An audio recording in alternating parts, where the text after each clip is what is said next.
Welcome to the Ex-Girlfriend Recovery Podcast, where we teach you the right way to handle your breakup. And now, introducing your host, some call him the Ex-Whisperer, Chris Sider. Hey there, and welcome to the fourth official episode of the Ex-Girlfriend Recovery Podcast. Today we're going to be hearing from a listener named Daniel who has an interesting situation. He's in a long-distance relationship, and he's sort of reeling from the breakup. And as you listen to his voice message, you'll notice that he's a little non-committal on whether or not he wants his ex-girlfriend back.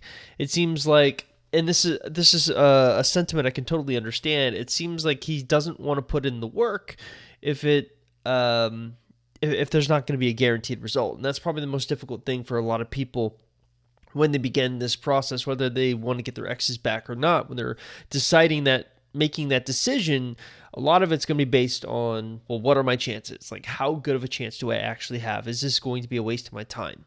And unfortunately, getting your ex back, from what we understand, is an inexact science. In other words, there's nothing I can say that will guarantee your chances of success. But what we can do is sort of lay out the options for you and give you a clear idea of what we think might be best for you in the long run. And Daniel is going to tell us about his situation in a minute here, but one thing I want to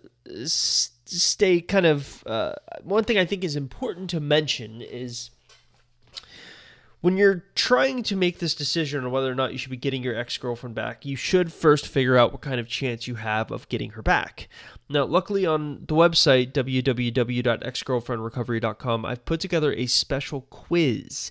And this quiz is special because it's designed to make you or ask you questions, and I want you to be brutally honest as you answer these questions. And then we're going to take your questions and we're going to run them through what we see between our success stories and the people who aren't succeeding. And we're going to spit out a score for you that will give you an idea of where you stand with your ex, so you know if you're wasting your time or not. So if you want to take that quiz, it's pretty simple. All you have to do is just simply go to the homepage of exgirlfriendrecovery.com, and it's right there. Okay, so with that out of the way, let's hear from Daniel. Hey, Chris. My name is Daniel from San Diego. I recently got out of a relationship that was about a 1.5 to 2 years long. And sort of how it went about is I was in a really tough spot emotionally. My dad passed away, and I sort of lashed out on other people through cynicism. And so it ended up to the point where, like, my girlfriend couldn't really take it anymore. And so we were doing long distance, by the way, and she just needed, like, as she put it, to be selfish. So I wanted your advice on whether or not I should sort of try to, give her the upper hand and say she's justified in doing that, and try to reestablish at least a friendship with her, or if I should just, like, sort of let it go and accept that she wasn't really justified in doing so. Just let me know. Thanks. All right, Daniel from San Diego. I want to talk about your situation quite a bit, because there's a lot of parallels that I'm seeing between the women who are trying to get their ex-boyfriends back through the Ex-Boyfriend Recovery Podcast and what you're saying as you went through your breakup with your ex-girlfriend. Right, so let's first recap Daniel's situation. So Daniel says that he recently went through a breakup after about 1.5 or 2 years with his ex-girlfriend.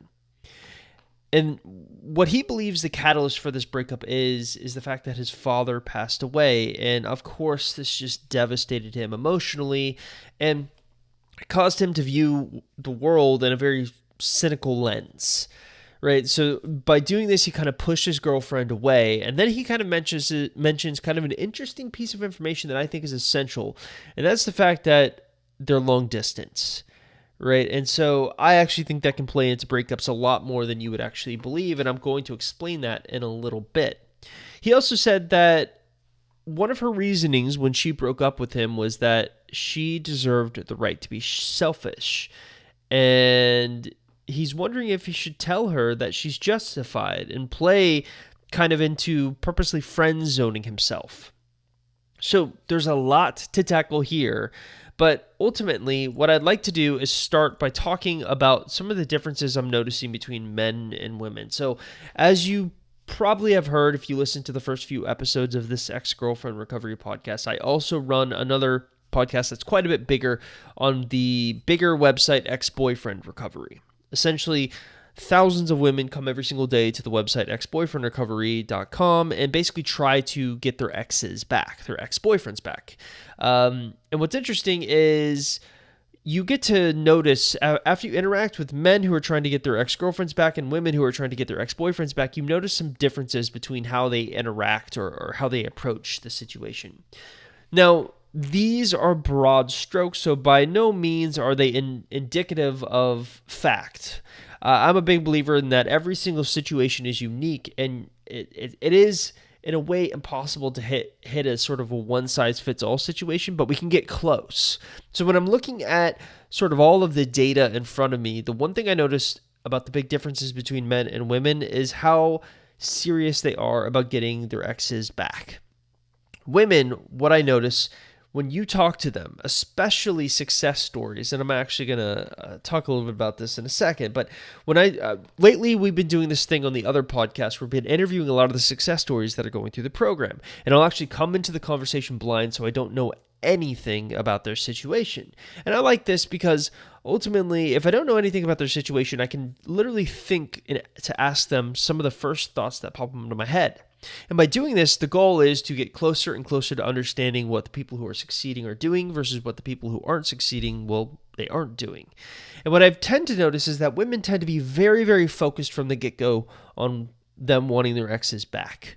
Now, what's interesting is to date, we don't have a ton of conversations with men who have gotten their exes back because we didn't have this podcast until just now. The podcast is an invaluable tool, in my opinion, because it allows me to have conversations with men who are wanting to try to get their exes back, succeeding and also failing, so that we can understand some of the subtle differences and basically understand what works in this process.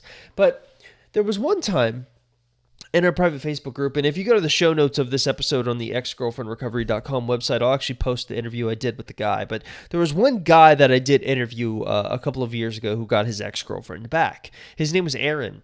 And what I noticed is even though he got his ex-girlfriend back, he seemed to be a little sort of iffy about whether or not he wanted to continue the relationship or even like totally put his all into it. And that's actually a sentiment I noticed by a lot of men. Women, when they go through the breakup, they want their exes back right away. Not all of them, but the ones who do, they know right away. There's no ifs, ands, and buts about it. They want their exes back. Men, on the other hand, they kind of know internally they want their exes back, but they have a hard time convincing themselves that that's the right approach. And so I couldn't help but notice that Daniel sort of has that same feeling. He's sort of like half in, half out about it. He doesn't know. You could tell he's reeling. He's been through a lot emotionally with the passing away of his father and now the breakup. So for him, he's definitely in this mentality, at least from my view. He's in this mentality where it's like when it rains, it pours. You know, he's thinking to himself, well, when things go bad, you know, my father passed away, and then she breaks up with me. And so it's really easy to get into this victim mindset as a male.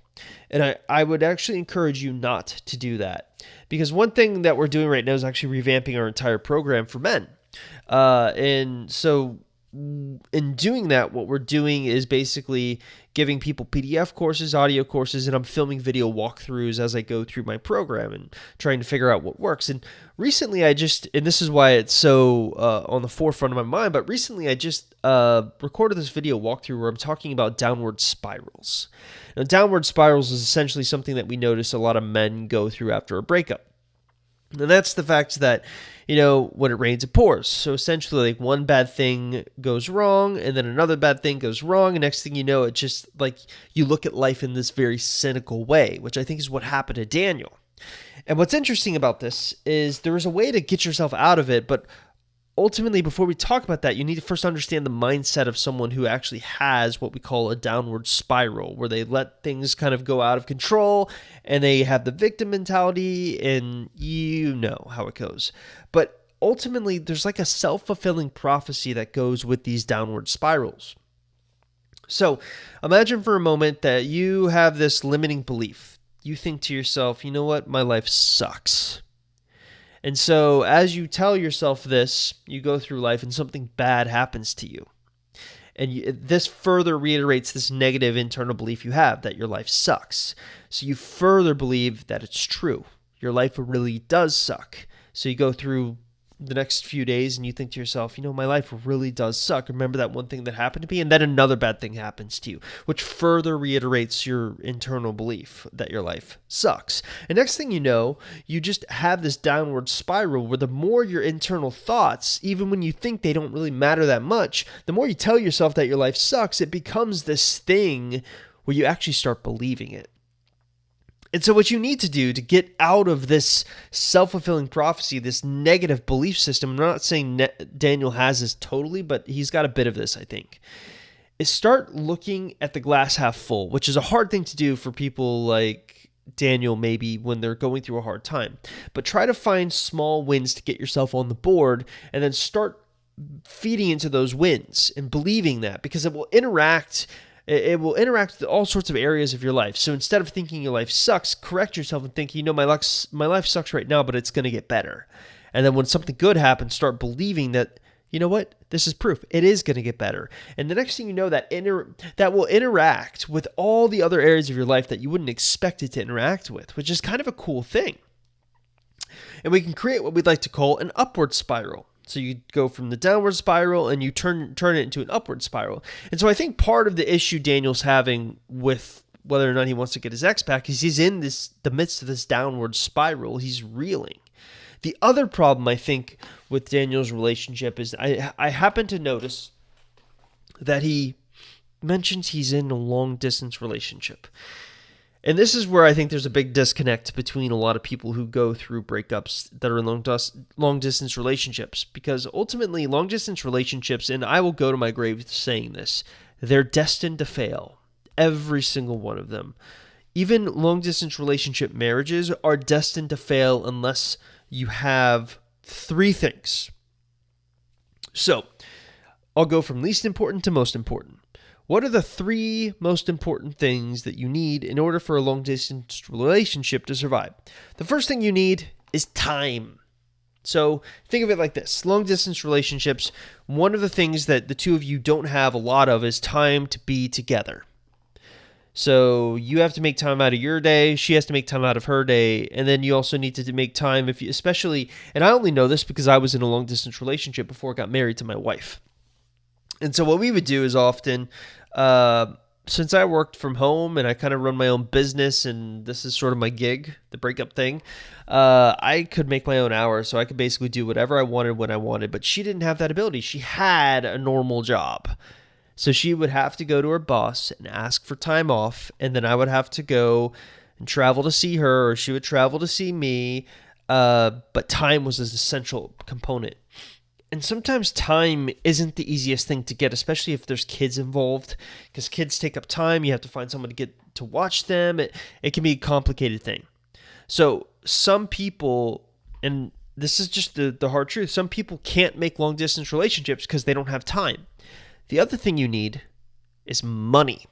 Now this is an odd one, but it's an important one as well. So I'll use myself as an example. I only know this because I went through a long-distance relationship before my wife and I got married. We had the time thing sorted out because I was able to be patient and she could get time off of work every month or something. She'd get like 3 or 4 days and I'd go see her for 3 or 4 days, or she'd come see me for 3 or 4 days, and then we're apart again. But in order to see each other, even if you're not like super long distance, you have to just drive to each other, you need money. I had to buy plane tickets to go see her. She had to buy plane tickets to go see me. Even if we were driving to each other, you'd have to pay money to get gas. You'd even need to pay money, especially if you decide to get a hotel together or something along those lines. Money is an essential thing, and it's one of the things that no one ever talks about with long-distance relationships. But again, if you don't have a lot of money, especially if you're just coming out of college or you're just in college and you don't have a lot of money, you're going to have a hard time making a long-distance relationship work. But those two things, time and money, pale in comparison to the third thing. The third thing you need to make a long-distance relationship work is a plan to close the distance. So ultimately, what I'm wondering when I look at Daniel's situation is he's in a long-distance relationship for 1.5 to 2 years. But in that time, he didn't mention like, oh yeah, we moved in together. He's still long distance. So my point is, both of you need to be working towards a plan where you close the distance and are together. You don't need to be living together, but you need to be moving close to each other to the point where it's not long distance anymore.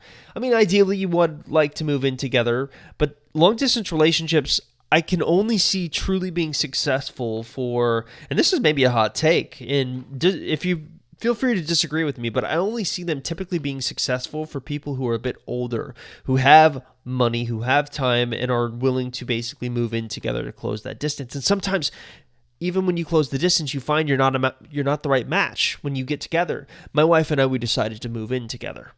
After about 7 or 8 months, we decided, let's give this a try.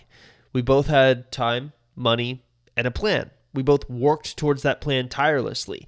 And so what I'm wondering, Daniel, is if you didn't have a plan to close the distance with your ex-girlfriend, you're going to have a hard time even trying to get her back because something needs to change the second time around if you even try to get her back. And these are things to keep in mind. I would say the plan is like the ultimate hope that you're looking forward to throughout the long-distance relationship is the thing that keeps you going, that you're both working towards a way to be together where you don't have this distance, where you can see each other more consistently. And if you don't have that plan, if you don't have that thing to look forward to, you're going to have a hard time maybe even convincing her to get back with you. Now, there's certain ways in which you breach conversations like that, of course, Daniel, but I think those are the things I would keep in mind for you. Generally speaking, your situation is not like the strategy I would recommend for you is the general long distance breakup strategy. But the reason I'm harping in so much on this time, money, and plan sort of ideal is because that's the part that no one ever focuses on. They only focus on the strategy. Like, okay, I'll use the no contact rule for 30 days, and then I'll start texting my ex, and then I'll start phone calling my ex, and then we'll start working towards that meetup, and it'll be this big romantic meetup once enough value has been built, and once I see her in person, that will be enough to have her ask for me back or have me ask for her back. But it doesn't matter if you don't have those three things. You need time, money, and a plan. Thank you for listening to this episode of the Ex-Girlfriend Recovery Podcast. Make sure you subscribe to us on iTunes and leave an honest rating and review. Also, don't forget to take the free quiz to show you what kind of chance you have with your ex on our website, www.exgirlfriendrecovery.com. We'll see you next week.